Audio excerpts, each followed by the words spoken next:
You know, we all practically live in our web browsers these days, don't we? Absolutely. They're our window to everything. Well, yeah, Yeah. exactly. So what if there was like a hidden crack, something in that window frame that could let, you know, the bad guys peek in, or worse? That's pretty much what we're digging into today. There's this newly found security issue, and it hits right at the core of a lot of the browsers people use every single day. Okay, a crack in the foundation. Sounds serious. It is potentially, yeah. Think of your browser like a really secure front door to the internet. What we're talking about is like finding out one of the deadbolts isn't quite as strong as everyone thought. Gotcha. Okay. Before we try and figure out how to fix that deadbolt, just a quick heads up. This deep dive is made possible by Stonefly. They're leaders in things like enterprise storage, backup, DR, AI storage, and cloud solutions. Right, and if you're looking for really secure storage, maybe something ransomware proof, they offer air-gapped and immutable options worth checking out. Definitely. You can just email sales@stonefly.com to set up a demo.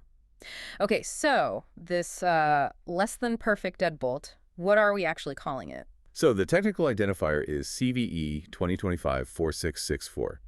It's a significant vulnerability, yeah, found pretty recently in the Chromium project. Chromium. Right, that's the engine under the hood for some really big names. Chrome, obviously, and Edge. Exactly that. Chromium is the open source code base that Google Chrome, Microsoft Edge, Brave, Opera, Vivaldi, lots of them are built on. So yeah, a flaw there can spread really wide, really fast.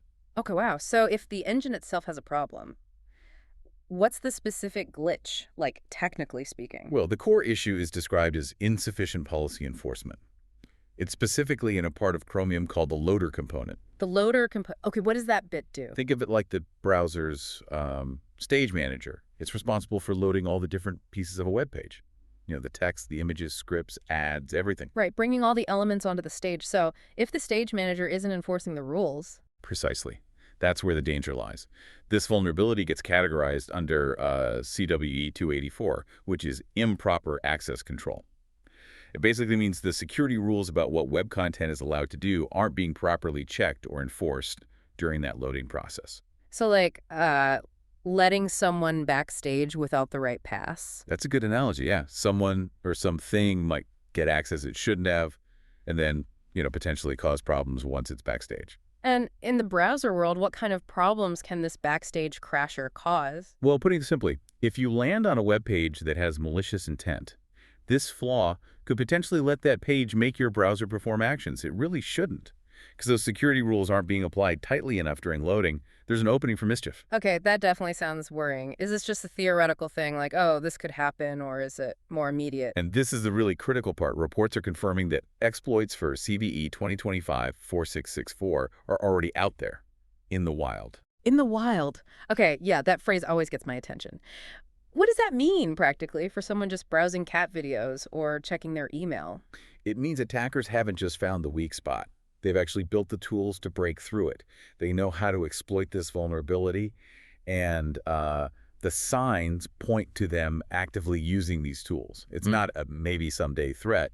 It's happening now. Right. Okay, so the potential impact then. What could happen to me if my browser gets hit by this? The consequences could be pretty severe. We're talking things like unauthorized access to your sensitive information. Think login details, maybe financial info, browsing habits.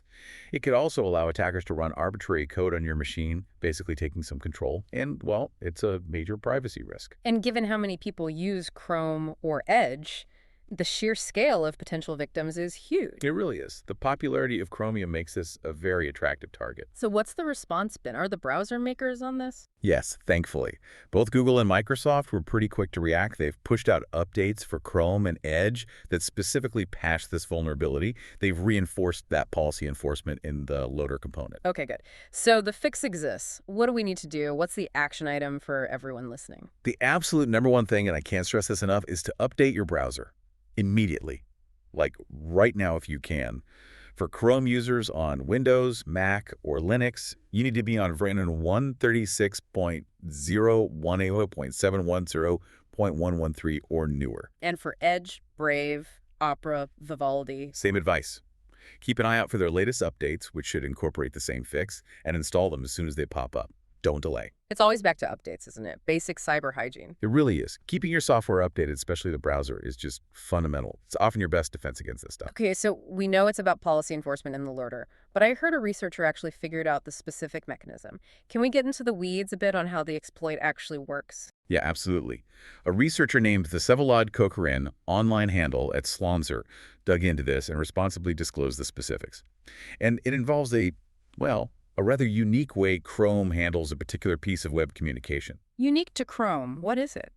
It's about how Chrome processes something called the link HTTP header, specifically when the browser is fetching sub-resources, like, say, an image requested by the main web page.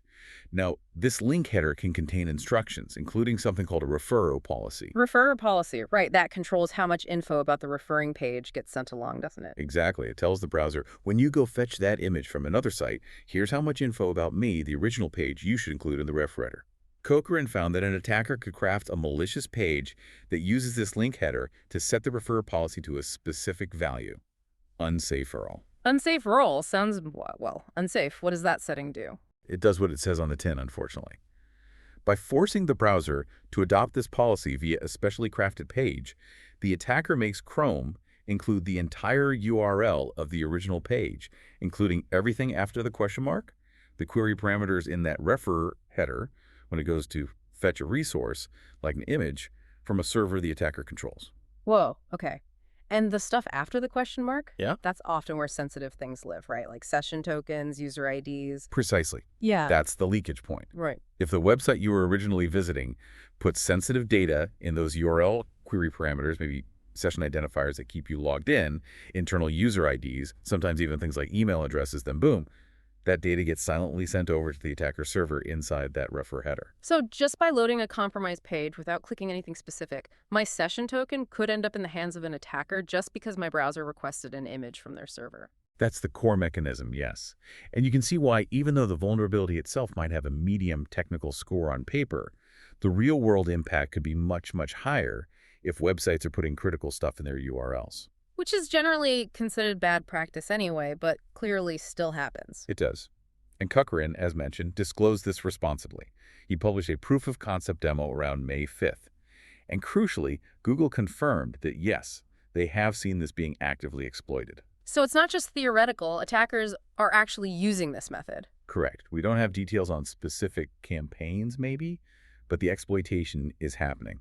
And it's worth noting, this comes hot on the heels of another Chrome zero-day CVE-2025-4783 that was also being exploited in the wild. Wow, so this is the second one this year. An actively exploited Chrome zero-day. Yes.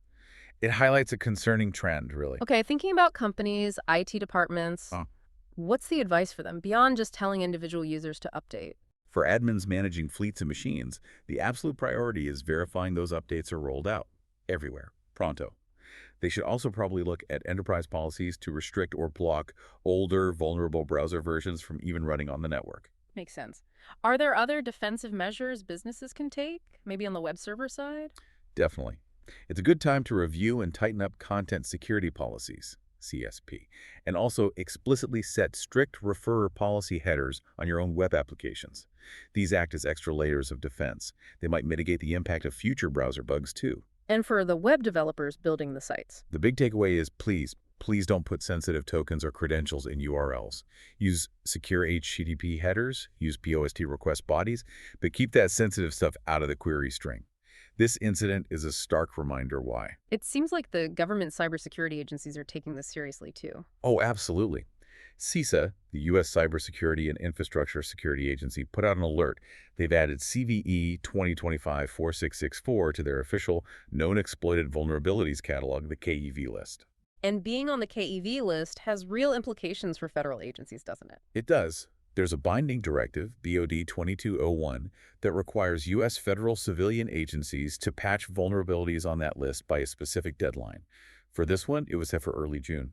So for them, it's mandatory patching. What about everyone else? Businesses, individuals? While the mandate is federal, CISA's advice is clear. All organizations, all network defenders, should prioritize patching this ASP. They point out, quite rightly, that these known exploited vulnerabilities are frequent vectors for attack across every sector. You mentioned this Chrome update fixed other things too. Yeah. Anything major? Yeah, the update that brought Chrome to version 136.0.7103.113 or 0.114, depending on the channel, bundled fixes for several vulnerabilities. There was another medium one, CVE-2025-4664, a use after free in web audio, and it also included fixes for those other high-severity ones we touched on earlier, like CVE-2025-2073 and CVE-2025-4609. So it was a pretty significant security patch all around. Okay, let's try and boil this all down. If someone listening only remembers one thing from this conversation, what should it be? The absolute key takeaway is there's a serious security flaw in Chrome, Edge, and other browsers built on Chromium. It's being actively used by attackers right now. Updating your browser to the very latest version immediately is the most important thing you can do to protect yourself. So don't just dismiss that update notification. Click it now. Exactly. Don't put it off. Check your browser version is at 136.7103.113 or higher for Chrome, or the latest for Edge, Brave, etc. If not, update it. It takes a minute or two, maybe requires a restart, but it's critical. It really drives home that need for, constant vigilance online. It's an ongoing process, staying secure. It absolutely is. The digital world keeps evolving. Threats keep evolving. Staying informed like you are by listening and taking those simple, timely actions like updating, that's how you stay ahead, or at least keep pace. Well, this has been incredibly insightful and, frankly, pretty crucial information. Thanks for breaking it down for us. And Yeah. just one last reminder for everyone listening. This deep dive was brought to you by Stonefly. Leaders in enterprise storage, backup, disaster recovery, AI storage, cloud solutions, the works. If you need that secure, ransomware-proof storage, think air-gapped, think immutable. Stonefly has those solutions. Yep, reach out to sales@stonefly.com to schedule a demo. Okay, that's it for this dive. Stay safe, update your browsers, and we'll catch you next time.